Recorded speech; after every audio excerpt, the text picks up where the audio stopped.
നമസ്കാരം.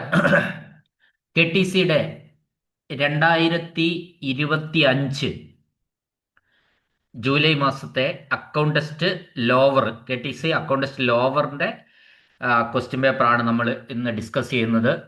നമ്മൾ പതിവിന് വിപരീതമായിട്ട് ശരിക്കും എനിക്ക് തോന്നിയ ഒരു കാര്യം എന്ന് വെച്ചാൽ ഇങ്ങനെയും ക്വസ്റ്റ്യൻ പേപ്പർ വരുമല്ലോ എന്ന്.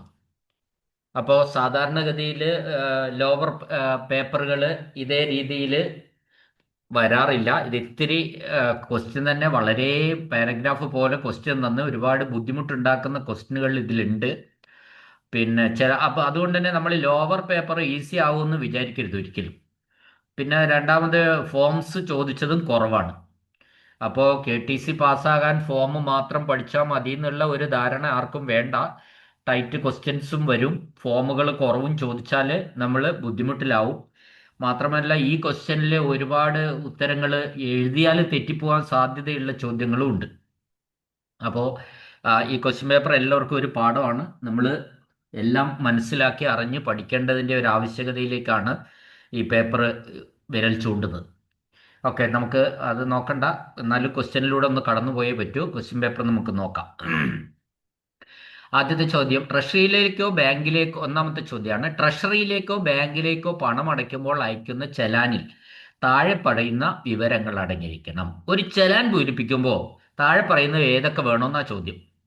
പണമടയ്ക്കലിന്റെ സ്വഭാവം വേണമല്ലോ, അത് വേണം. അടച്ച തുക എത്രയാണ്, അതും വേണം. പണമടയ്ക്കുന്നയാളുടെ പേരും വിലാസവും അതും വേണം. അപ്പൊ ഇവിടെ മുകളിൽ പറഞ്ഞവയെല്ലാം ഓൾ ഓഫ് ദി അബോവ് എന്നാണ് ആൻസർ, കാരണം ഈ പറഞ്ഞതെല്ലാം വേണ്ടതുകൊണ്ട്. രണ്ടാമത്തെ ചോദ്യം, ഗ്രാമീണ ജലവിതരണ പദ്ധതി പ്രകാരം കുഴൽക്കിണറുകളുടെയും പമ്പുകളുടെയും അറ്റകുറ്റപ്പണികളുടെ ചെലവിലേക്ക് തുക അടയ്ക്കുമ്പോൾ തദ്ദേശ സ്വയംഭരണ സ്ഥാപനങ്ങൾ ചെലാനുകൾ താഴെ പറയുന്ന രീതിയിൽ സമർപ്പിക്കണം. ഗ്രാമീണ ജലവിതരണ പദ്ധതി കുഴൽക്കിണർ പല പല ചെലാനും പല രീതിയിലാണ് നമ്മൾ സമർപ്പിക്കേണ്ടതായിട്ട് വരുന്നത്. അപ്പോൾ ഇവിടെ ഗ്രാമീണ ജലവിതരണ പദ്ധതിയും കുഴൽക്കിണറിൻ്റെയൊക്കെ അറ്റകുറ്റപ്പണികളുടെ ചെലവിലേക്ക് ചെലാൻ തുക അടയ്ക്കുമ്പോൾ അത് ട്രിപ്പിൾ ആയിട്ടാണ് അടയ്ക്കേണ്ടത്. ഡ്യൂപ്ലിക്കേറ്റ് സിംഗിൾ പോരാ, ഡ്യൂപ്ലിക്കേറ്റ് പോരാ, ട്രിപ്ലിക്കേറ്റ് ആയിട്ടാണ് ചെലാൻ അടയ്ക്കേണ്ടത്. അതായത് 3 കോപ്പി വേണോ? ഓക്കെ. അടുത്ത ചോദ്യം, പൊതുമരാമത്ത് വകുപ്പിലെയോ വാണിജ്യ സേവനത്തിലെയോ ഒരു ഉദ്യോഗസ്ഥൻ ട്രഷറിയിലേക്ക് അടയ്ക്കുന്ന തുകകൾ ഏതൊക്കെയായാലും അത് ഇനി പറയുന്നതിലേക്ക് കൊണ്ടുപോകണം. അപ്പോൾ പൊതുമരാമത്ത് വകുപ്പിലെയോ വാണിജ്യ സേവനത്തിലെയോ ഒരു ഉദ്യോഗസ്ഥൻ അത് ക്യാരി ചെയ്യേണ്ടത് എങ്ങോട്ടൊക്കെ ക്യാരി ചെയ്ത് കൊണ്ടുപോകണം എന്നാണ് ചോദ്യം. അപ്പോൾ എന്തുകൊണ്ടാണ് ഈ ഇതിൽ നമ്മൾ ഉത്തരം എന്ന് പറയുന്ന ഒന്ന് ആ വകുപ്പിന്റെ ക്രെഡിറ്റിലേക്ക്, ദെൻ സിവിൽ അക്കൗണ്ടുകളിലെ സേവനം, that credit of that department and service in the civil accounts. ഇനി അത് നോക്കാം, ഇത് രണ്ടും നമുക്കൊന്ന് പരിശോധിച്ച് നോക്കാം. The credit of that department എന്നാണ് ഒരു ആൻസർ. എന്ന് പറഞ്ഞാൽ ഈ അടച്ച തുക ട്രഷറിയിലേക്ക് പൊതുമരാമത്ത് വകുപ്പിലെയോ വാണിജ്യ സേവനത്തിലെയോ പബ്ലിക് വർക്ക്സ് ഡിപ്പാർട്ട്മെന്റിലെയോ കൊമേഴ്സ്യൽ സർവീസിലെയോ, അതാണ് ഇംഗ്ലീഷ്, പബ്ലിക് വർക്ക്സ് ഡിപ്പാർട്ട്മെന്റിലെയോ കൊമേഴ്സ്യൽ സേവനത്തിലെയോ ഒരു ഉദ്യോഗസ്ഥൻ ട്രഷറിയിലേക്ക് അടച്ച തുക ഒന്ന് ആ വകുപ്പിന്റെയോ, ഉദാഹരണത്തിന് പബ്ലിക് വർക്ക്സ് ഡിപ്പാർട്ട്മെന്റ് അല്ലെങ്കിൽ വാണിജ്യ വകുപ്പ് ഡിപ്പാർട്ട്മെന്റ് ആ അക്കൗണ്ടിൽ, ആ ഡിപ്പാർട്ട്മെന്റിന്റെ അക്കൗണ്ടിൽ ആദ്യം വരവ് വെക്കപ്പെടണം. അപ്പൊ അങ്ങനെ വെക്കുന്ന എന്തിനാ? ആ തുക, അടച്ച തുക ആ വകുപ്പുമായി ബന്ധപ്പെട്ടതാണെന്ന് ആദ്യം മനസ്സിലാക്കണം. അതുകൊണ്ടാണ് ആ വകുപ്പിന്റെ ക്രെഡിറ്റിലേക്ക് ആദ്യം വെക്കുന്നത്. ക്രെഡിറ്റ് ഓഫ് ദാറ്റ് ഡിപ്പാർട്ട്മെന്റ്, ആ വകുപ്പിന്റെ ക്രെഡിറ്റിലേക്ക് വെക്കുന്നു. രണ്ടാമത് സിവിൽ അക്കൗണ്ടുകളിലെ സേവനം അഥവാ service in the civil accounts എന്നാണ് പറഞ്ഞിരിക്കുന്നത്. അത് സർക്കാരിന്റെ പൊതുവായ സിവിൽ അക്കൗണ്ടുകളിൽ ഇത് സംബന്ധമായ റവന്യൂ ആയിട്ടോ അല്ലെങ്കിൽ വരവുകളായിട്ടോ രേഖപ്പെടുത്തുകയും വേണം. അത് രണ്ടും എയും ബിയും ഇവിടെ ആൻസറാണ്. അപ്പൊ ഇതിൽ നമ്മൾ ഒരു ഉദാഹരണം വെച്ച് പറയുകയാണെങ്കിൽ, ഒരു PWD ഡിവിഷനിലെ ഒരു അസിസ്റ്റന്റ് എഞ്ചിനീയർ തൻ്റെ ഓഫീസിലെ പഴയ സാധനങ്ങൾ ലേലത്തിൽ വിറ്റു. പഴയ ഇരുമ്പ് കമ്പിയോ മറ്റൊരു മെറ്റീരിയൽസ് ഒക്കെയോ ലേലത്തിൽ വിറ്റ് കിട്ടിയ തുക ട്രഷറിയിൽ അടയ്ക്കുന്നു എന്ന് കരുതുക. ഒരു PWD ഡിവിഷനിലെ ഒരു അസിസ്റ്റന്റ് എഞ്ചിനീയർ തൻ്റെ ഓഫീസിലെ പഴയ സാധനങ്ങൾ ലേലത്തിൽ വിറ്റു. ആ പണം ട്രഷറിയിൽ അടയ്ക്കുന്നു എന്ന് കരുതുക. അപ്പോൾ ഉള്ള നടപടിക്രമമാണ് പറയുന്നത്. അങ്ങനെ വന്നാൽ ഈ തുക ട്രഷറിയിൽ അടയ്ക്കുമ്പോൾ PWD വകുപ്പിന്റെ അക്കൗണ്ടിൽ വരവ് വെക്കണം ആദ്യം. അതെന്തിനാ? ഈ അക്കൗണ്ടിന്റെ പണമാണ്, ഈ ഡിപ്പാർട്ട്മെന്റിന്റെ പണമാണെന്നറിയണം, വരവ് വെക്കണം. അതോടൊപ്പം തന്നെ സർക്കാരിന്റെ മൊത്തത്തിലുള്ള സിവിൽ അക്കൗണ്ടുകളിലും ഇത് കണക്കിൽപ്പെടുത്തേണ്ടതുണ്ട്. അപ്പോ സാധാരണഗതിയിൽ ഇത്തരം തുകകൾ അടയ്ക്കുമ്പോൾ വകുപ്പ് തല കണക്കുകളിലും പെടണം, അതായത് ഡിപ്പാർട്ട്മെന്റൽ അക്കൗണ്ട്സിലും പെടണം. അതേ സമയത്ത് സർക്കാരിന്റെ പൊതുവായ സിവിൽ അക്കൗണ്ടുകളിലും ഒരേ സമയം ഈ തുക ഉൾപ്പെടുത്തേണ്ടതുണ്ട്. അതുകൊണ്ടാണ് ഇവിടെ ആൻസർ എയും ബിയും ആയിട്ട് വന്നത്. എയും ബിയും ആൻസർ ശരിയാണ്. ബോത്ത് എ ആൻഡ് ബി എന്ന് പറയുന്നതാണ് ഇവിടെ answer. The credit of the department and service in the civil accounts. Okay, 4ാമത്തെ ചോദ്യം. സെക്ഷൻ ഹെഡ് ജൂനിയർ സൂപ്രണ്ട് എല്ലാ ദിവസവും അവസാനം ഡാഷ് പരിശോധിക്കുകയും സർക്കാരിലേക്ക് ക്രെഡിറ്റ് ചെയ്ത തുകയും റെസീറ്റുകൾ നൽകിയ തുകയും അംഗീകരിച്ചിട്ടുണ്ടെന്ന് സാക്ഷ്യപ്പെടുത്തുകയും സർട്ടിഫിക്കറ്റിൽ ഇനീഷ്യൽ ചെയ്യുകയും വേണം. ഒരു സെക്ഷൻ ഹെഡ് അല്ലെങ്കിൽ ജൂനിയർ സൂപ്രണ്ട് എല്ലാ ദിവസവും വൈകുന്നേരം അവസാനം ഡാഷ് പരിശോധിക്കുകയും, ഡാഷ് പരിശോധിക്കുക എന്ന് പറഞ്ഞാൽ ചെലാൻ നമ്പർ ബുക്കാണ് പരിശോധിക്കേണ്ടത്. ഇവിടെ 4 option: challan number book, check number book, രസീത് നമ്പർ ബുക്ക്, ഒന്നുമില്ല. അതാണ് ഉത്തരം. ഇതിന്റെ ആൻസർ ചെലാൻ നമ്പർ ബുക്ക് എല്ലാ ദിവസവും അവസാനം പരിശോധിക്കണം എന്നാണ് പറഞ്ഞിട്ടുള്ളത്. അതിന്റെ ആൻസർ സെക്ഷൻ ഹെഡ് അല്ലെങ്കിൽ ജൂനിയർ സൂപ്രണ്ട് എല്ലാ ദിവസവും അവസാനം ചെലാൻ നമ്പർ ബുക്ക് പരിശോധിക്കണം. അപ്പൊ അതിന്റെ ഒരു ക്ലാരിഫിക്കേഷൻ പറയുകയാണെങ്കിൽ നമുക്ക് ഓഫീസുകളിൽ പൊതുജനങ്ങളിൽ നിന്നോ മറ്റു വകുപ്പുകളിൽ നിന്നോ നമ്മൾ പണം സ്വീകരിക്കുമ്പോൾ അല്ലെങ്കിൽ സർക്കാരിലേക്ക് തുക അടക്കുമ്പോൾ പാലിക്കേണ്ട ഔദ്യോഗിക നടപടിക്രമങ്ങളുമായിട്ട് ബന്ധപ്പെട്ട് ആണ് ഇത്. ഇനി എന്താണ് ഈ ചെലാൻ നമ്പർ ബുക്ക്? ഇവിടെ നമുക്ക് ആൻസർ കിട്ടിയിട്ടുള്ളത് ചെലാൻ നമ്പർ ബുക്കാണ്. ചെലാൻ നമ്പർ ബുക്ക് എന്താന്ന് പറഞ്ഞാൽ സർക്കാരിലേക്ക് പണം അടയ്ക്കുന്നതിനായി ഉപയോഗിക്കുന്ന ചെലാനുകളുടെ വിവരങ്ങൾ രേഖപ്പെടുത്തി സൂക്ഷിക്കുന്ന രജിസ്റ്ററാണ് ഈ ചെലാൻ നമ്പർ ബുക്ക്.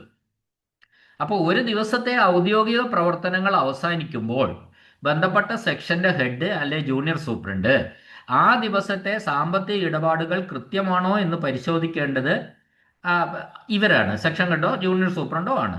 അപ്പോൾ ഓഫീസുകളിൽ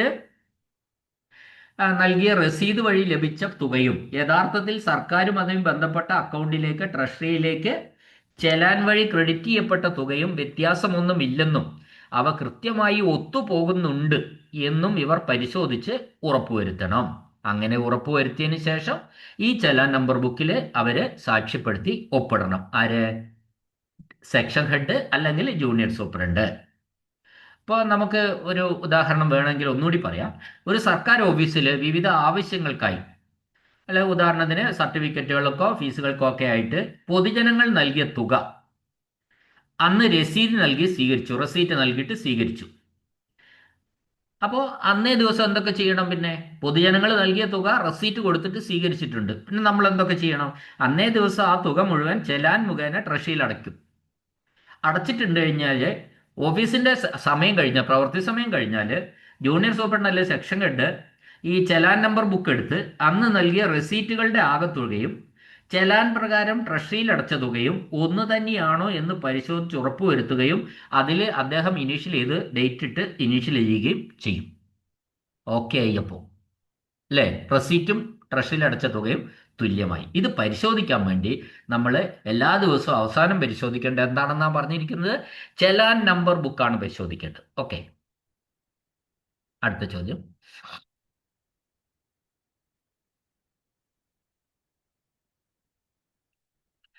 ഒരു പൊതുചട്ടം എന്ന പോലെ സർക്കാർ അക്കൗണ്ടിലേക്ക് പണം അടയ്ക്കുകയും ജനറൽ ട്രഷറി ബാലൻസിന്റെ ഭാഗമാകുകയും ചെയ്തിട്ടില്ലെങ്കിൽ ഒരു ട്രഷറി സ്ട്രോങ് റൂമിൽ പണമൊന്നും സൂക്ഷിക്കാൻ പാടില്ല. എന്നാൽ താഴെ പറയുന്ന ഏതാണ് നിയമത്തിന് അപവാദമായി അതിന് ബാധകമായ പ്രത്യേക നിർദ്ദേശങ്ങൾക്കനുസരിച്ചായി കൈകാര്യം ചെയ്യേണ്ടത്? ചോദ്യം കേൾക്കുക, ഞാൻ ചുരുക്കി പറയാം.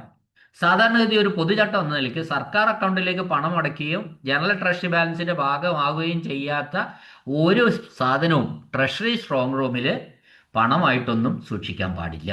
അത് അക്കൗണ്ട് ചെയ്യപ്പെട്ടത് മാത്രമേ സാധാരണഗതിയിൽ സൂക്ഷിക്കാൻ പാടുള്ളൂ. എവിടെ? ട്രഷറി സ്ട്രോങ് റൂമിൽ. എന്നാൽ ചില കാര്യങ്ങളിൽ ചില ഒഴിവുണ്ട്. അത് ഏതൊക്കെയാണെന്നാണ് ചോദിച്ചിരിക്കുന്നത്. നോക്ക് നിങ്ങൾ. ട്രഷറി ഇടപാടുകൾക്കായി തുറന്നിട്ടില്ലാത്തപ്പോൾ സ്വീകരിക്കുന്ന ഗ്രാമപണമടയ്ക്കൽ. അതായത് ഒരു വില്ലേജ് ഓഫീസിൽ നിന്ന് പണം കൊണ്ടുവന്നു, ആ സമയത്ത് ട്രഷറി ഇടപാടുകൾക്കായിട്ട് തുറന്നിട്ടില്ല, അത്തരം പണം ഈ സ്ട്രോങ് റൂമിൽ വെക്കാം. പിന്നെ അത് അക്കൗണ്ടിലേക്ക് പിറ്റേ ദിവസം ട്രഷറി തുറക്കുമ്പോൾ അക്കൗണ്ടിലേക്ക് മാറ്റിയാൽ മതി. ഇനി രണ്ടാമത്തത്, ട്രഷറി ഇടപാടുകൾക്കായി തുറന്നിട്ടില്ലാത്തപ്പോൾ സ്വീകരിക്കുന്ന ട്രഷറി അല്ലെങ്കിൽ കറൻസി പണമടയ്ക്ക്. അത് ഇത് തന്നെയാണ്, സമാനമായ. മൂന്നാമത്തത്, മറ്റ് ഓഫീസുകൾ സുരക്ഷിതമായി സൂക്ഷിക്കുന്നതിനായി നിക്ഷേപിക്കുന്ന ക്യാഷ് ചെസ്റ്റുകളിലും മറ്റും അടങ്ങിയിരിക്കുന്ന പണം. വേറെ ഓഫീസുകൾ സൂക്ഷിക്കാൻ തന്നിരിക്കുന്ന ക്യാഷ് ചെസ്റ്റുകളിൽ അതിലടങ്ങിയ പണവും അവിടെ നമ്മുടെ ട്രഷറിയുടെ അക്കൗണ്ടിന്റെ ഭാഗമല്ലെങ്കിലും അതവിടെ വെക്കാവുന്നതാണ്. അതുകൊണ്ട് ഇവിടെ ആൻസർ എന്ന് പറയുന്നത് മുകളിൽ പറഞ്ഞവയെല്ലാം അല്ലെ ഓൾ ഓഫ് ദി അബോവ് എന്നാണ്. അടുത്ത ചോദ്യം, ഏതെങ്കിലും പ്രത്യേക വകുപ്പിന് നേരിട്ട് അനുവദിക്കാൻ കഴിയാത്ത ഏതൊരിടപാടും അക്കൗണ്ടുകളിൽ എങ്ങനെ രേഖപ്പെടുത്തണം? അതാണ് question. Any transaction which cannot B allocated directly to any particular department should be entered in the account as.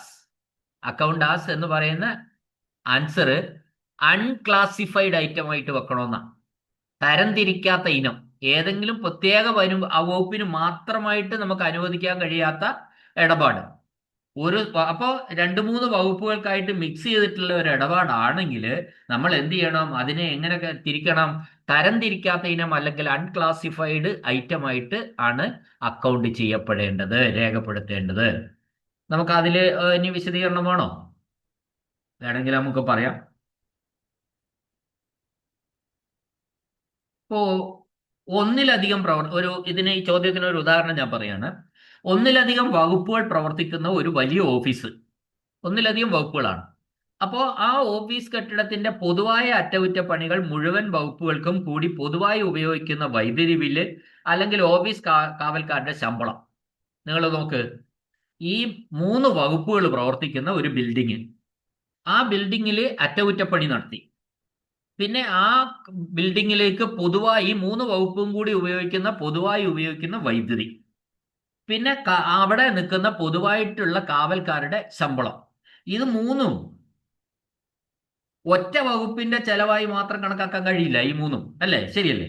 അപ്പൊ അതിനാല് അവയെ പ്രത്യേക വകുപ്പുകളിലേക്ക് തിരിക്കാതെ ഈ ചെലവ്, ഈ 3 കാര്യത്തിന് വരുന്ന ചെലവിനെ നമ്മൾ എന്തായി എഴുതുന്നു? അൺക്ലാസിഫൈഡ് ഐറ്റമായിട്ട്, തരംതിരിക്കാത്ത ഇനമായിട്ട് തന്നെയാണ് അക്കൗണ്ട് ചെയ്യുന്നത്. ക്ലിയർ അല്ലേ? ഓക്കെ. അടുത്തത് 7ാമത്തെ ചോദ്യം ആർട്ടിക്കിളാണ്. നമ്മൾ അത് നോക്കേണ്ട ആവശ്യമില്ല. ഫോം ആർട്ടിക്കിളും ഒന്നും നമ്മൾ ഡിസ്കസ് ചെയ്യേണ്ട ആവശ്യമില്ല. അത് അപ്പൻഡിക്സ് ഒക്കെ നോക്കി, ഇൻഡെക്സ് നോക്കിയിട്ട് നമുക്ക് എഴുതാവുന്നതാണ്. അടുത്ത ചോദ്യം, ബാങ്കിന്റെ ദൈനംദിന സ്റ്റേറ്റ്മെന്റിൽ കാണിച്ചിരിക്കുന്ന മൊത്തം റെസീറ്റും മൊത്തം പേയ്മെന്റും തമ്മിലുള്ള മൊത്തം വ്യത്യാസം താഴെ പറയുന്ന ഒരു സബ്സിഡിയറി രജിസ്റ്ററിൽ പോസ്റ്റ് ചെയ്യണം. വളരെ ഇമ്പോർട്ടന്റ് ക്വസ്റ്റ്യനാണ്, സ്ഥിരമായി ചോദിച്ചു കാണുന്ന ചോദ്യമാണ്. The net difference between the total receipts and the total payments shown in the bank's daily statement should be posted in a subsidiary register called Register of Reserve Bank Deposit. അതിന്റെ ഏത് subsidiary register ആണ്? Reserve bank നിക്ഷേപങ്ങളുടെ register എന്നാണ് അതിന്റെ പേര്, ആ രജിസ്റ്ററിന്റെ. അതായത് ഒരു ബാങ്കിന്റെ ഡെയിലി സ്റ്റേറ്റ്മെന്റിൽ കാണിച്ച റെസീറ്റും പേയ്മെന്റും തമ്മിൽ വ്യത്യാസം ഉണ്ടെങ്കിൽ ആ വ്യത്യാസം കാണിക്കേണ്ടത് ഏതിലാണ്? റിസർവ് ബാങ്ക് നിക്ഷേപങ്ങളുടെ register or register of reserve bank deposit എന്ന രജിസ്റ്ററിലാണ് കാണിക്കേണ്ടത്. അടുത്ത ചോദ്യം,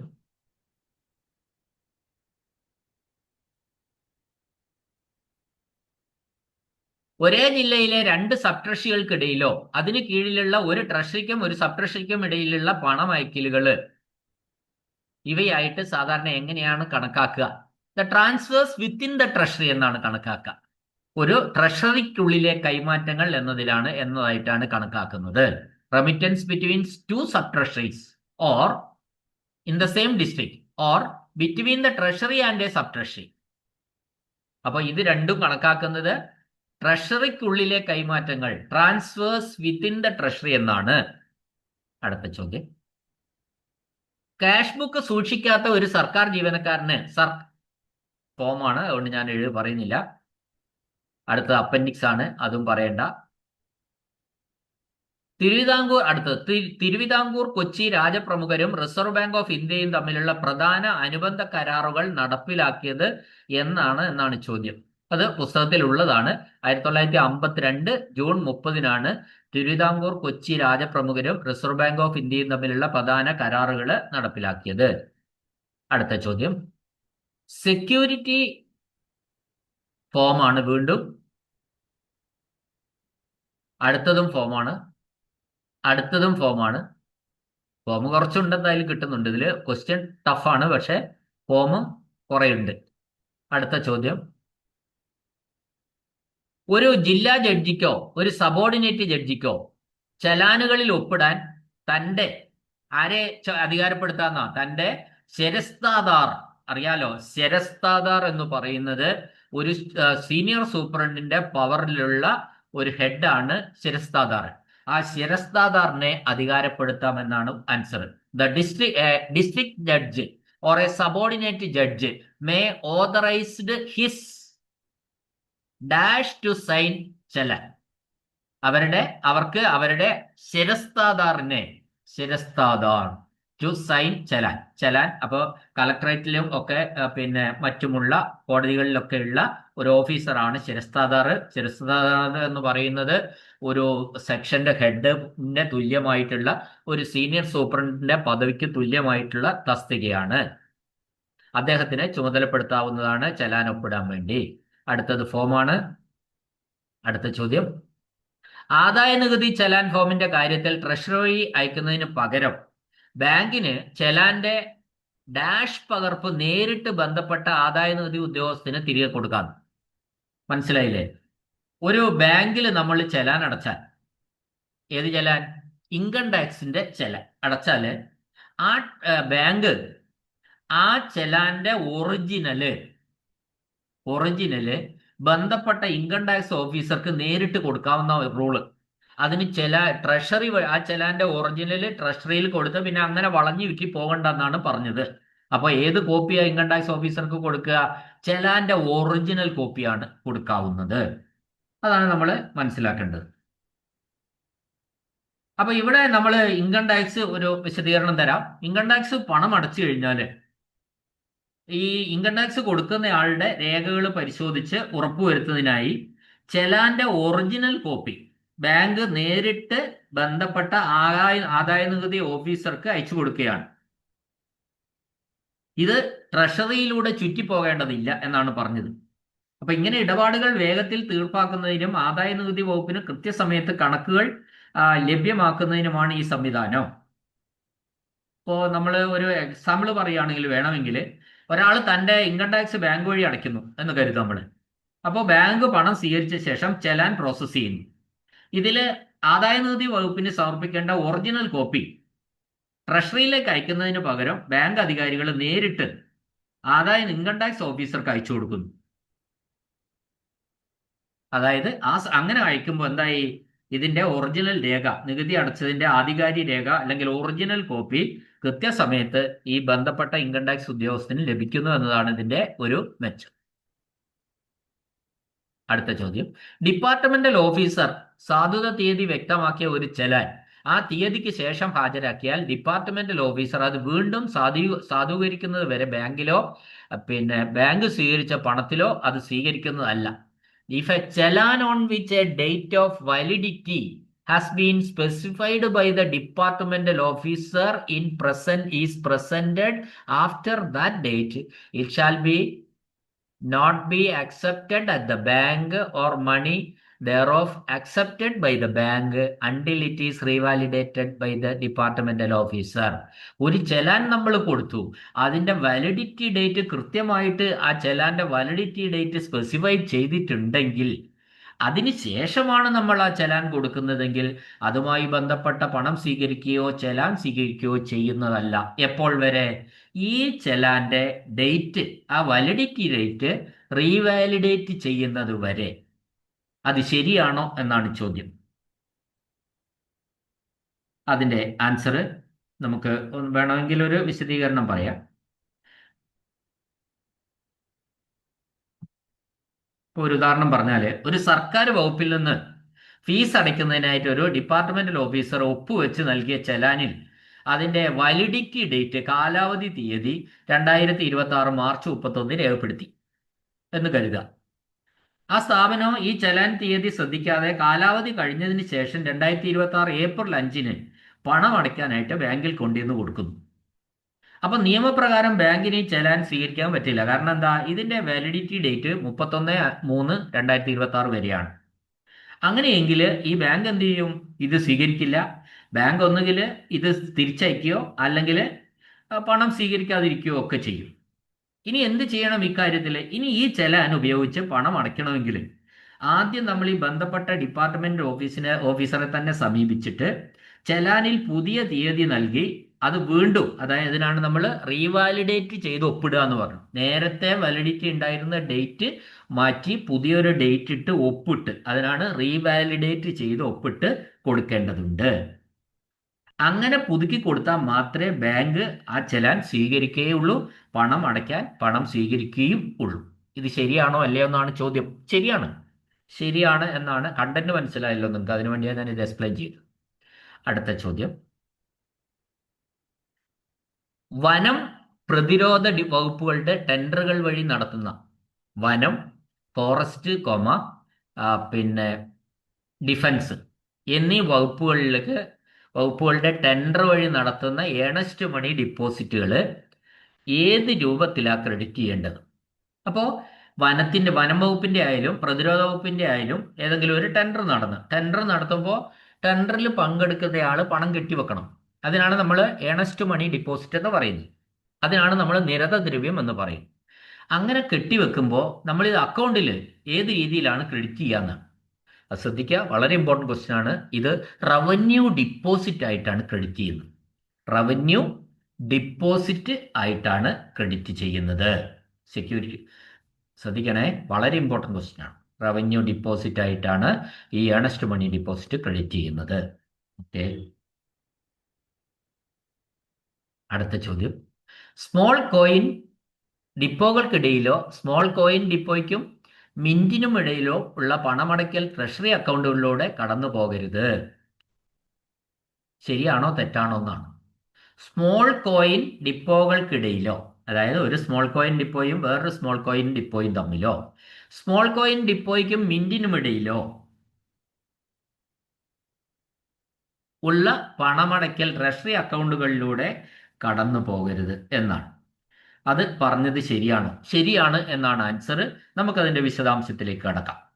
ഈ സർക്കാർ അക്കൗണ്ടിംഗ് ചട്ടങ്ങൾ പ്രകാരം റിസർവ് ബാങ്കിന്റെയോ സർക്കാരിന്റെയോ കീഴിലുള്ള സ്മോൾ കോയിൻ ഡിപ്പോകൾ ഉണ്ട്. സ്മോൾ കോയിൻ ഡിപ്പോകള് അത് തമ്മിലോ അല്ലെങ്കിൽ സ്മോൾ കോയിൻ ഡിപ്പോയും മിന്റും തമ്മിൽ, മിന്റ് എന്ന് പറഞ്ഞാൽ ഈ കോയിനുകൾ ഉണ്ടാക്കുന്ന ശാലയാണ് മിന്റ്. അതായത് നാണയ നിർമ്മാണശാല എന്ന് നമുക്ക് പറയാം.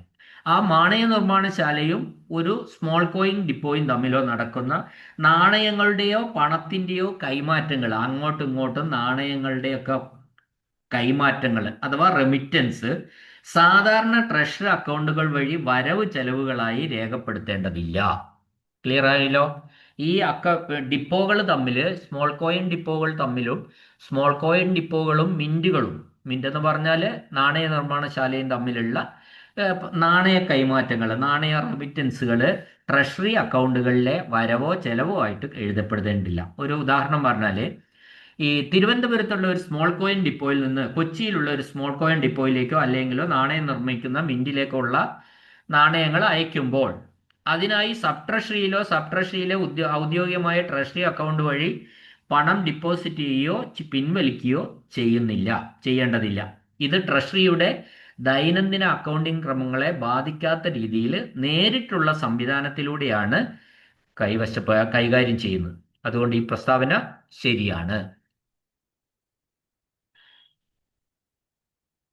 അടുത്ത ചോദ്യം, ആദായ നികുതികളുടെയും ഫണ്ടുകളുടെയും സബ്സ്ക്രിപ്ഷനുടെയും പേരിൽ കേന്ദ്ര സംസ്ഥാന ബില്ലുകളിൽ നിന്ന് കുറയ്ക്കുന്ന എല്ലാ തുകയും പ്രത്യേകം രസീതുകളായിട്ട് നൽകണം.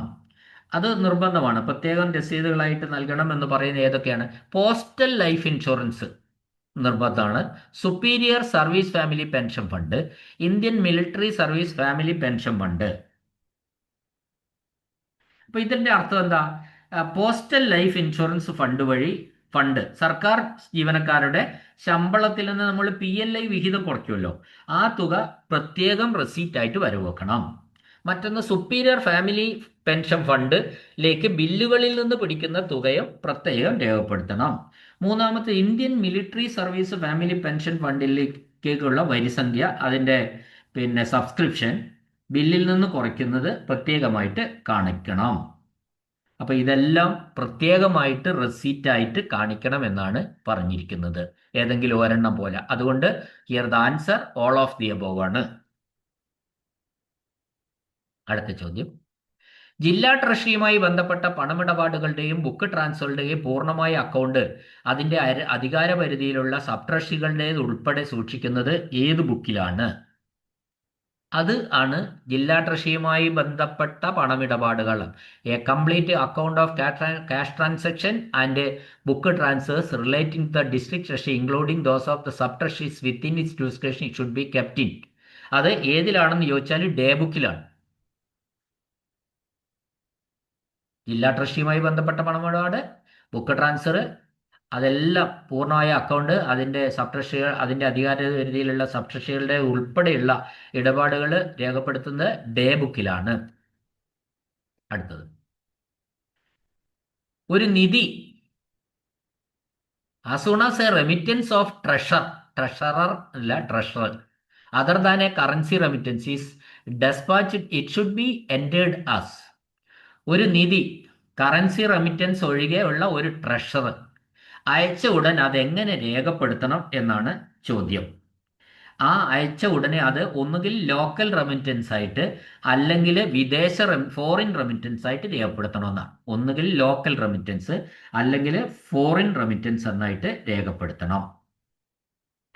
അപ്പം നമ്മൾ ഇങ്ങനെ ഈ ഖജനാവുകൾ തമ്മിലുള്ള, ട്രഷറികൾ തമ്മിലുള്ള കറൻസി അല്ലാത്ത വിലപിടിപ്പുള്ള നിധികൾ, ഉദാഹരണത്തിന് സ്വർണം, വെള്ളി അല്ലെങ്കിൽ മറ്റ് വിലപിടിപ്പുള്ള വസ്തുക്കൾ ഒരു സ്ഥലത്ത് നിന്ന് മറ്റൊരു സ്ഥലത്തേക്ക് അയക്കുമ്പോൾ, ഡെസ്പാച്ച് ചെയ്യുമ്പോൾ, ആ നിധി, ആ ട്രഷറർ അയക്കുന്ന ലക്ഷ്യസ്ഥാനത്തെ അടിസ്ഥാനമാക്കി അതിനെ താഴെ പറയുന്ന വിഭാഗങ്ങളായി തരംതിരിച്ച് രേഖപ്പെടുത്തും. അതായത് ഇത് എവിടം വരെ അയക്കുന്നു എന്നതിനെ അടിസ്ഥാനപ്പെടുത്തി രണ്ടായിട്ട് പറയും. അതാണ് രേഖപ്പെടുത്തൽ. അപ്പോൾ അതിൽ ലോക്കൽ റെമിറ്റൻസ് എന്ന് പറഞ്ഞാൽ ഒരേ ജില്ലയ്ക്കുള്ളിലോ അല്ലെങ്കിൽ നിശ്ചിത പ്രാദേശിക പരിധിക്കുള്ളിലെ മറ്റൊരു ട്രഷറിയിലേക്കാണ് അയക്കുന്നതെങ്കിൽ അതിനെ നമ്മൾ ലോക്കൽ റെമിറ്റൻസ് എന്ന് പറയും. എന്നാൽ അധികാര പരിധിക്ക് പുറത്തുള്ള ആണെങ്കിലും അല്ലെങ്കിൽ മറ്റൊരു ജില്ലയിലോ ഉള്ള ഒരു ട്രഷറിയിലേക്കാണ് ഈ ട്രഷർ അയക്കുന്നതെങ്കിൽ, നിധി അയക്കുന്നതെങ്കിൽ അതിനെ ഫോറിൻ റെമിറ്റൻസ് എന്നും പറയും. അപ്പോൾ ഇത്തരത്തിൽ ലോക്കൽ റെമിറ്റൻസ് എന്നോ ഫോറിൻ റെമിറ്റൻസ് എന്നോ നമ്മൾ അതിനെ രേഖപ്പെടുത്തണമെന്നാണ് പറഞ്ഞിരിക്കുന്നത്. അപ്പോൾ ഒരു നിധി അയച്ച ഉടനെ അത് ഏത് രീതിയിലാണ് അയച്ചതെന്ന്, എങ്ങോട്ടാണ് അയച്ചതെന്ന് സൂചിപ്പിക്കുന്നതിന് പകരം അത് ലോക്കൽ റെമിറ്റൻസ് ആണോ ഫോറിൻ റെമിറ്റൻസ് ആണോ എന്ന് രേഖപ്പെടുത്തണം.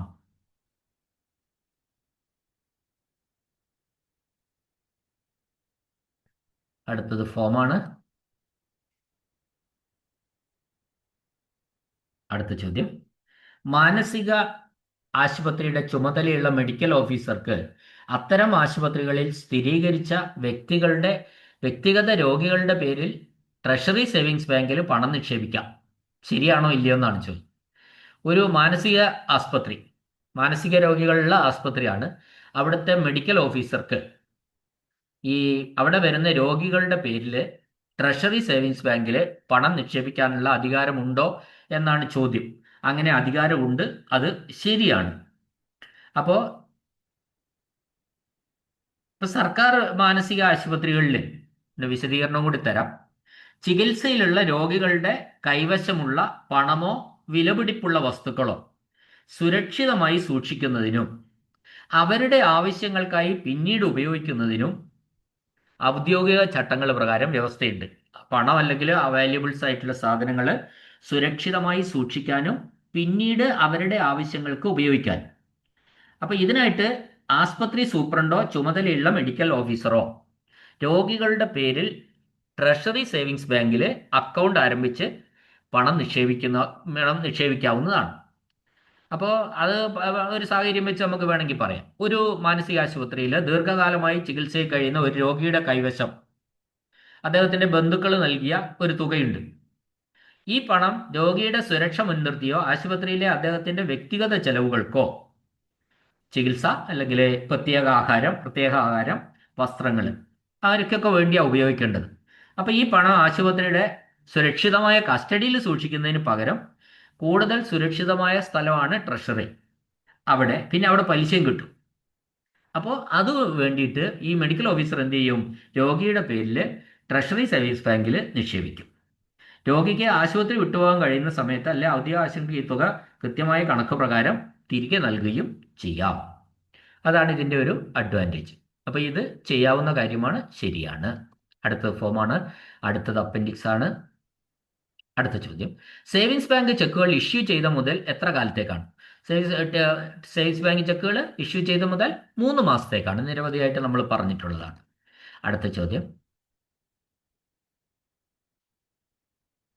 താഴെ പറയുന്ന സ്ഥലത്തെ ട്രഷറികളുടെ കാര്യത്തിൽ വില്ലേജ് റെമിറ്റൻസ് ബാങ്കിലേക്ക് നേരിട്ട് നൽകേണ്ടതാണ്. ചില സ്ഥലങ്ങളുടെ വില്ലേജിൽ നിന്നുള്ള പണം ട്രഷറി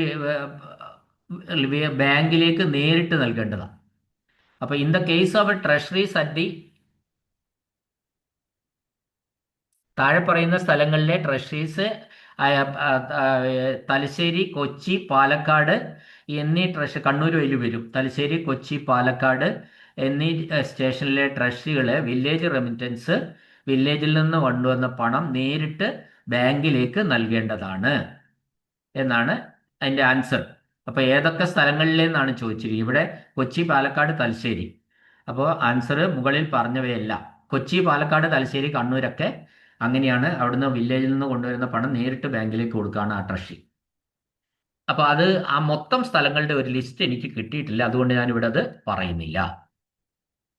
അടുത്ത ചോദ്യം, വലിയ അളവിൽ പണം ഇടയ്ക്കിടെ ചെസ്റ്റിൽ സൂക്ഷിക്കുമ്പോൾ അത് വ്യത്യസ്ത പാറ്റേണുകളുടെ ഡാഷ് ഉപയോഗിച്ച് ഘടിപ്പിക്കുകയും ലോക്കിന്റെ താക്കോലുകൾ 2 വ്യത്യസ്ത സർക്കാർ ജീവനക്കാരുടെ കസ്റ്റഡിയിൽ സൂക്ഷിക്കുകയും വേണം. വലിയ അളവിൽ പണം ഇടയ്ക്കിടയ്ക്ക് ചെസ്റ്റിൽ സൂക്ഷിക്കുമ്പോൾ, മനസ്സിലായല്ലോ? അങ്ങനെ സൂക്ഷിക്കുമ്പോൾ ഇരട്ടപ്പൂട്ട് ഉപയോഗിച്ച് സൂക്ഷിക്കണമെന്നാണ് ഓരോ ബോക്സും. ആ പാറ്റേണുകൾ, വ്യത്യസ്ത പാറ്റേണുകൾ എന്ത് വേണം? ഇരട്ടപ്പൂട്ടിട്ട് സൂക്ഷിക്കുകയും അത് 2 സർക്കാർ ജീവനക്കാരുടെ കസ്റ്റഡിയിൽ സൂക്ഷിക്കുകയും വേണം. അതങ്ങനെയാണല്ലോ, ഇരട്ടപ്പൂട്ടിടുന്ന എല്ലാ കേസിലും 2 പേരുടെ കസ്റ്റഡിയിലായിരിക്കും താക്കോലുകൾ ഉണ്ടായിരിക്കുക. അടുത്തത് ഫോമാണ്, വിടുത്തു.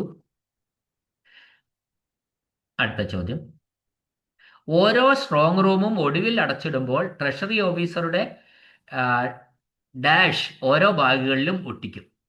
ഓരോ സ്ട്രോങ് റൂമും അടച്ച് ക്ലോസ് ചെയ്യുന്ന സമയത്ത് ട്രഷറി ഓഫീസർ എന്ത് ചെയ്യും? അയാളുടെ ഡാഷ് ഓരോ ബാഗിലും ഒട്ടിക്കും. അയാളുടെ ഔദ്യോഗിക മുദ്രയും ഒട്ടിക്കും, സ്വകാര്യ മുദ്രയും ഒട്ടിക്കും. അതായത് അയാൾക്ക് ഒരു ഓഫീസ് സംബന്ധമായ ഒരു മെറ്റൽ സീൽ ഉണ്ടാവും, അത് പതിക്കും. പിന്നെ അയാൾക്ക് മാത്രമായിട്ടുള്ള ഒരു പേഴ്സണൽ സീൽ ഉണ്ടാവും, അതും അയാൾ പതിക്കും. അപ്പോൾ ഒഫീഷ്യൽ സീലും പതിക്കും, പ്രൈവറ്റ് സീലും പതിക്കും ഈ പൂട്ടുന്ന സമയത്ത് ഓരോ ബാഗിലും.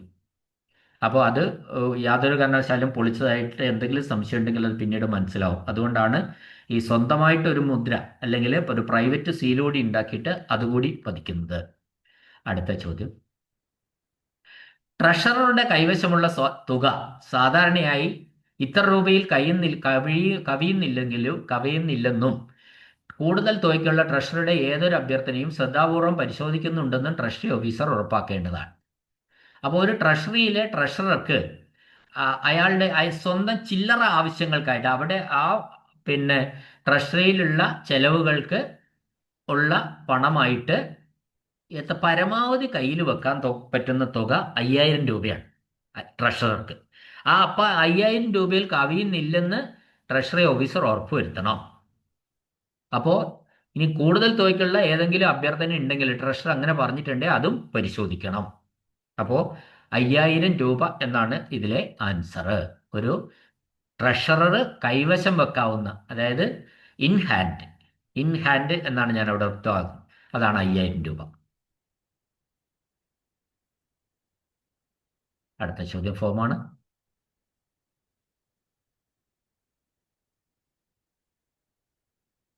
അടുത്ത ചോദ്യം, പേയ്മെന്റുകളെ കുറിച്ചുള്ള എൻട്രികൾ പ്രത്യേകം കാണിക്കണം.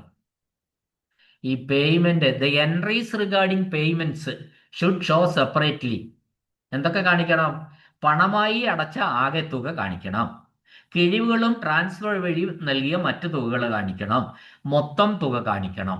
ഈ എൻട്രീസ് മുഴുവനും പേയ്മെന്റിനെ സംബന്ധിച്ച് കാണിച്ചിരിക്കണം. അതുകൊണ്ട് here the answer is all of the above.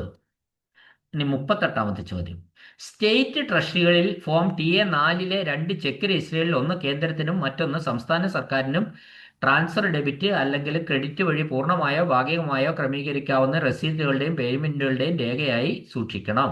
ശരിയാണോ തെറ്റാണോ എന്നാണ് ചോദ്യം. ഈ ക്വസ്റ്റ്യൻ തന്നെ ഒരു പാരഗ്രാഫ് ഉണ്ട്. അപ്പോൾ നമ്മളത് വിശദമായിട്ട് ഒന്ന് അനലൈസ് ചെയ്ത് പറയണമെങ്കിൽ, അപ്പോൾ ഞാൻ ഒരു ഉദാഹരണം പറഞ്ഞുതരാം.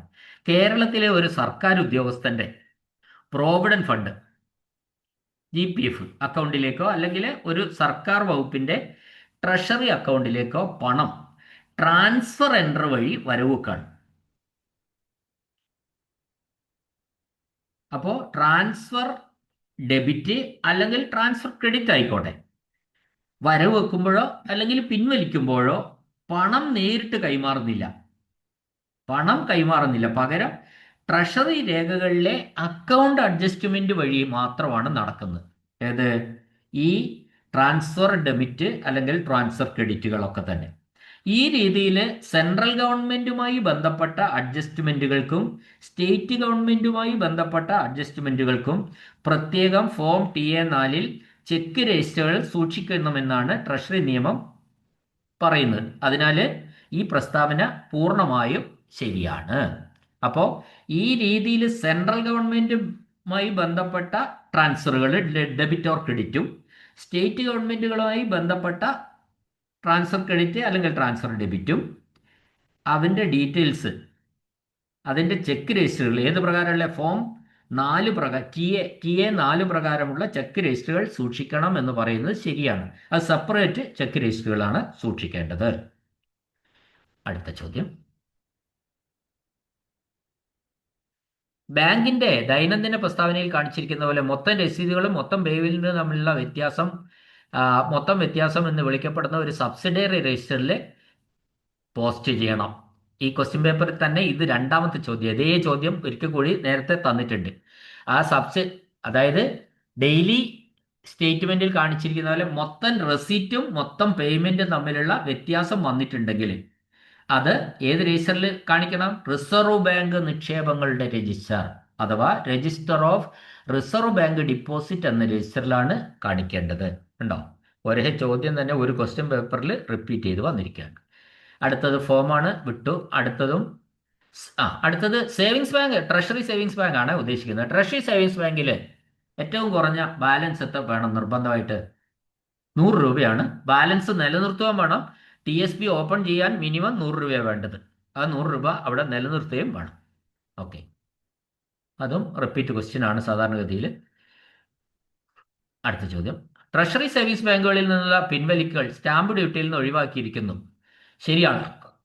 അത് നമ്മൾ മനസ്സിലാക്കേണ്ട ഒരു കാര്യമാണ്. ട്രഷറി സേവിങ്സ് ബാങ്കുകളിൽ നിന്നുള്ള പിൻവലിക്കുന്ന തുകകൾക്ക് സ്റ്റാമ്പ് ഡ്യൂട്ടി ഇല്ല. ഒരിക്കൽ കൂടി, ട്രഷറി സേവിങ്സ് ബാങ്കുകളിൽ നിന്ന് ഉള്ള പിൻവലിക്കലുകൾക്ക് വിഡ്രോവൽസിന്, അതായത് withdrawals from treasury savings banks are exempted from stamp duty. Stamp ഡ്യൂട്ടിയിൽ നിന്ന് ഒഴിവാക്കിയിട്ടുണ്ട്. ആ സ്റ്റേറ്റ്മെന്റ് ശരിയാണ്. അടുത്ത ചോദ്യം, gazetted audit register, facsimile signature file, പിരിച്ചുവിടൽ രജിസ്റ്റർ എന്നിവയുടെ പരിപാലനം ഡാഷ് ദിവസം അസിസ്റ്റന്റ് കളക്ടർ അല്ലെങ്കിൽ പ്രൊബേഷണറി ഡെപ്യൂട്ടി കളക്ടർ പഠിക്കാൻ പ്രോഗ്രാം ചെയ്തിട്ടുണ്ട്. എത്രാമത്തെ ദിവസമാണെന്ന്? ഇതിനെന്തായാലും ഒരു വിശദീകരണം ആവശ്യമാണ്. ഇതൊന്നും നമ്മൾ അത്ര ഡീപ്പായിട്ട് പലരും പഠിക്കാത്ത ചോദ്യങ്ങളാണ്. പിന്നെ നോക്കാം നമുക്ക്. ഇപ്പം നമുക്ക് ഒരു ഉദാഹരണം ഇവിടെ പറയാം ഇതിനു വേണ്ടിയിട്ട്. സാധാരണ ഈ കളക്ടർമാരായിട്ട് അല്ലെ ഡെപ്യൂട്ടി കളക്ടർമാരായിട്ട് പോസ്റ്റ് ചെയ്യുമ്പോൾ അവരുടെ ട്രെയിനിങ്ങിന്റെ ഭാഗമായിട്ടുള്ള ഒരു സംവിധാനമാണ് ഇത്. ഓരോ കാര്യങ്ങൾ അവർ പഠിക്കണം. അപ്പോൾ ഇവിടെ നമ്മൾ പറയുമ്പോൾ എന്താണെന്ന് വെച്ചാൽ ഈ ട്രെയിനിങ് ഷെഡ്യൂൾ പ്രകാരം ഈ ഓരോ ദിവസവും ഈ ഡെപ്യൂട്ടി കളക്ടറും കളക്ടറൊക്കെ അസിസ്റ്റന്റ് കളക്ടറും ഒക്കെ ആയിട്ട് പ്രൊബേഷണറി ഡെപ്യൂട്ടി കളക്ടറൊക്കെ ആയിട്ട് നിയമിക്കപ്പെടുന്നവര് അവർക്ക് ട്രെയിനിങ് ഉണ്ട്. ആ ട്രെയിനിങ്ങിൽ ഓരോ ദിവസവും ഇന്ന കാര്യങ്ങൾ പഠിക്കണമെന്ന് ഷെഡ്യൂൾ ചെയ്തിട്ടുണ്ട്.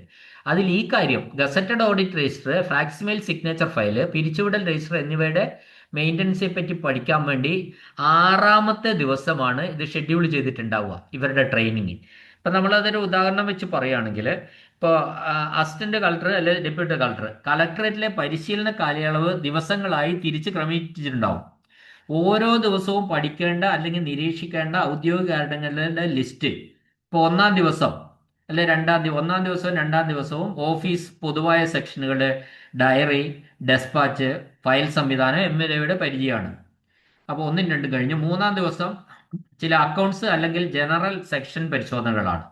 4ാം ദിവസം മറ്റ് പ്രത്യേക രജിസ്റ്ററുകളുടെ പരിപാലനമാണ്. 5ാം ദിവസം ബജറ്റ് അല്ലെങ്കിൽ ഓഡിറ്റ് സംബന്ധമായ പ്രാഥമിക കാര്യങ്ങളാണ്. 6ാം ദിവസം ആണ് gazetted audit register, facsimile signature file, റീട്രൻഡ് രജിസ്റ്ററുകൾ എന്നിവയുടെ പരിപാലനവും പഠനവും നടത്തുന്നത്. അപ്പോൾ ഇത് ഡെപ്യൂട്ടി കളക്ടർമാരും പ്രൊബേഷണറി അസിസ്റ്റന്റ് കളക്ടർമാരും സർവീസിൽ കയറിയ ഉടനെ കൊടുക്കുന്ന ട്രെയിനിങ്ങിന് ഓരോ ദിവസവും ഓരോ ഫയലുകൾ, ഓരോ ഇതുകൾ പഠിക്കാനുണ്ട്. അപ്പം നമ്മൾ ഈ പറഞ്ഞ ഫയലുകൾ gazetted audit register, facsimile signature file, പിരിച്ചുവിടൽ രജിസ്റ്റർ ഇതൊക്കെ പഠിക്കാൻ വേണ്ടി 6ാം ദിവസമാണ് പ്രോഗ്രാം ചെയ്തിട്ടുള്ളത്.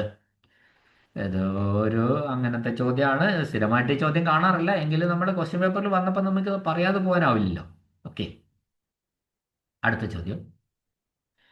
ട്രഷറീസ് ഡയറക്ടർ വർഷത്തിൽ കുറഞ്ഞത് എത്ര തവണ ജില്ലാ ട്രഷറി പരിശോധിക്കണം? Treasury director the director of treasury should inspect the district treasury at least once in a year മതി. ഒരു വർഷത്തിൽ ഒരു തവണ പരിശോധിക്കണമെന്നാണ് പറഞ്ഞത്. അടുത്ത ചോദ്യം. ഡാഷ് പൂർണ്ണ സാമ്പത്തിക വർഷങ്ങളിലും അതിൽ കൂടുതലും ഇടപാടുകൾ നടന്നിട്ടില്ലാത്ത അക്കൗണ്ടുകൾ പ്രവർത്തിക്കാത്ത അക്കൗണ്ടുകളായിട്ട് കണക്കാക്കും. Accounts in respect of which no transaction have taken place for എത്ര വർഷം നമ്മൾ പഠിച്ചതാ? 5 വർഷം അല്ലേ? 5 complete financial years and more will be treated as unoperated accounts. പ്രവർത്തിപ്പിക്കാത്ത അക്കൗണ്ട് അല്ലെങ്കിൽ അൺഓപ്പറേറ്റഡ് ആയിട്ടുള്ള അക്കൗണ്ട് ആയിട്ട് പരിഗണിക്കുക. എത്ര വർഷം? 5 വർഷം. പൂർണ്ണമായിട്ട് 5 സാമ്പത്തിക വർഷത്തിൽ ഒരിടപാടും നടത്തിയിട്ടില്ലെങ്കിൽ അതിനെ 5 കംപ്ലീറ്റ് ഫിനാൻഷ്യൽ ഇയറിൽ ഒരു ഇടപാടും നടത്തിയില്ലെങ്കിൽ അതിനാണ് നമ്മൾ അൺഓപ്പറേറ്റഡ് അക്കൗണ്ടായിട്ട് പറയുന്നത്. ഓക്കെ, അടുത്തത് ചട്ടമാണ്. ചട്ടം പുസ്തകത്തിൽ നോക്കി എഴുതേണ്ടതാണ്, അതുകൊണ്ട് അത് പറയുന്നില്ല. അടുത്തത്, ഗവൺമെന്റ് ഉത്തരവാദിത്തമുള്ള എല്ലാ കറൻസി ചെസ്റ്റുകളും ബാധകമായ നിർദ്ദേശം. ഗവൺമെന്റിന് ഉത്തരവാദിത്തമുള്ള എല്ലാ കറൻസി ചെസ്റ്റുകളിലും ബാധകമായിട്ടുള്ള നിർദ്ദേശം എന്ന് പറയുന്നത് പിന്നെ നിർദ്ദേശം ഓരോ ഇടപാടും 100 കണക്കിന് രൂപയിൽ ഇരട്ട മൂല്യമായിരിക്കണം. അതായത് 100ന്റെ മൾട്ടിപ്പിൾസ് ആയിരിക്കണം. കറൻസി ചെസ്റ്റുകളിലെ ഇടപാടുകൾ എപ്പോഴും 100ന്റെ ഗുണിതങ്ങളായിരിക്കണം എന്നാണ് പറഞ്ഞിട്ടുള്ളത്. 1, അത് ശരിയാണ്. 2, അപ്പോൾ ഇവിടെ ചില്ലറ പൈസയോ 100ന്റെ ഗുണിതമല്ലാത്ത സംഖ്യകളോ ഇവിടെ അനുവദനീയമല്ല എന്നർത്ഥം കറൻസി ചെസ്റ്റിൽ. ഇനി രണ്ടാമത്, ചെമ്പ്, വെങ്കലം, നിക്കൽ നാണയങ്ങൾ, കോപ്പർ, ബ്രോൺസ്, നിക്കൽ കോയിൻസ് ഒരിക്കലും ചെസ്റ്റിൽ നിക്ഷേപിക്കരുത്. അതും കർശന നിർദ്ദേശമാണ്. ഇത് രണ്ടും എന്തിനു ബാധകമാണ്? ഗവൺമെന്റിന് ഉത്തരവാദിത്തമുള്ള എല്ലാ കറൻസി ചെസ്റ്റുകൾക്കും ബാധകമാണ്. 2 കാര്യങ്ങൾ. 100ന്റെ മൾട്ടിപ്പിൾസ് ആയിട്ടായിരിക്കണം.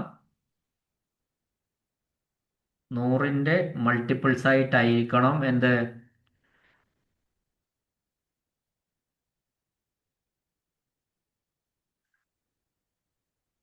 ഇപ്പോൾ 100ന്റെ ഗുണിതങ്ങളായിട്ടായിരിക്കണം അവിടെ ഈ ചെസ്റ്റുകളിലെ പണം ഉണ്ടായിരിക്കേണ്ടത്. പണം ഇടപാടുകളും നടത്തേണ്ടത്.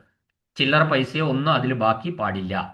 പിന്നെ രണ്ടാമത്തത്, നിക്കല്, ബ്രോൺസ്, കോപ്പർ ഈ നാണയങ്ങൾ ഒരിക്കലും ചെസ്റ്റിൽ നിക്ഷേപിക്കരുത്. 2 കാര്യങ്ങൾ ശ്രദ്ധിക്കണം. അടുത്തത് ഫോമാണ്. അടുത്തത് വീണ്ടും ട്രഷറിയിലേക്ക് അയക്കുമ്പോൾ താഴെ പറയുന്ന ഏതാണ് സുരക്ഷിതമായി സൂക്ഷിക്കേണ്ടത്?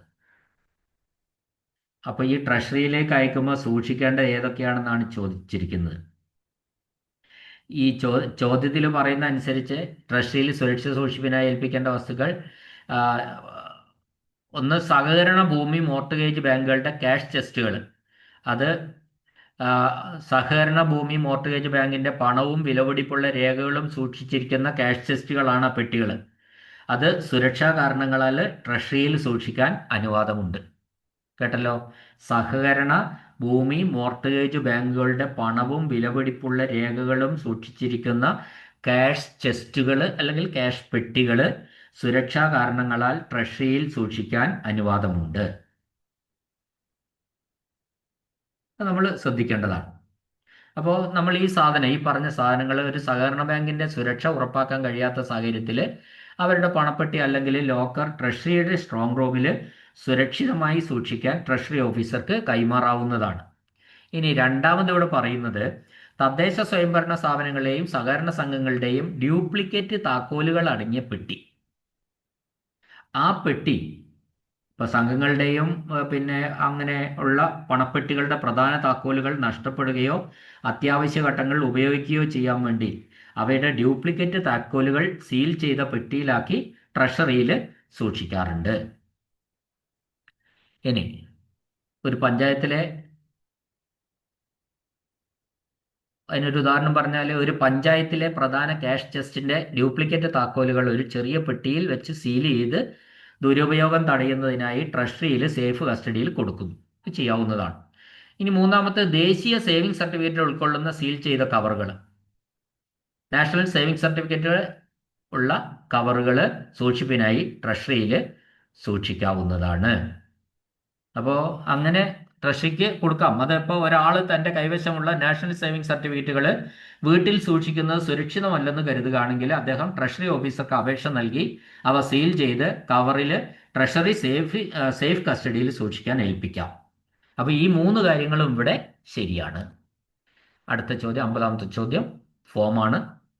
ഫോം നമ്മൾ ഇൻഡെക്സ് നോക്കി ചെയ്യാവുന്നതായതുകൊണ്ട് നമ്മൾ ഡിസ്കസ് ചെയ്യുന്നില്ല. അപ്പോൾ ഈ ക്വസ്റ്റ്യൻ പേപ്പറിൻ്റെ പകുതി ചോദ്യപേപ്പർ നമ്മൾ ചെയ്തു കഴിഞ്ഞു. ഈ ഡിസ്കഷൻ ഞാനിവിടെ അവസാനിപ്പിക്കുന്നു. കേട്ട എല്ലാവർക്കും നന്ദി, നമസ്കാരം.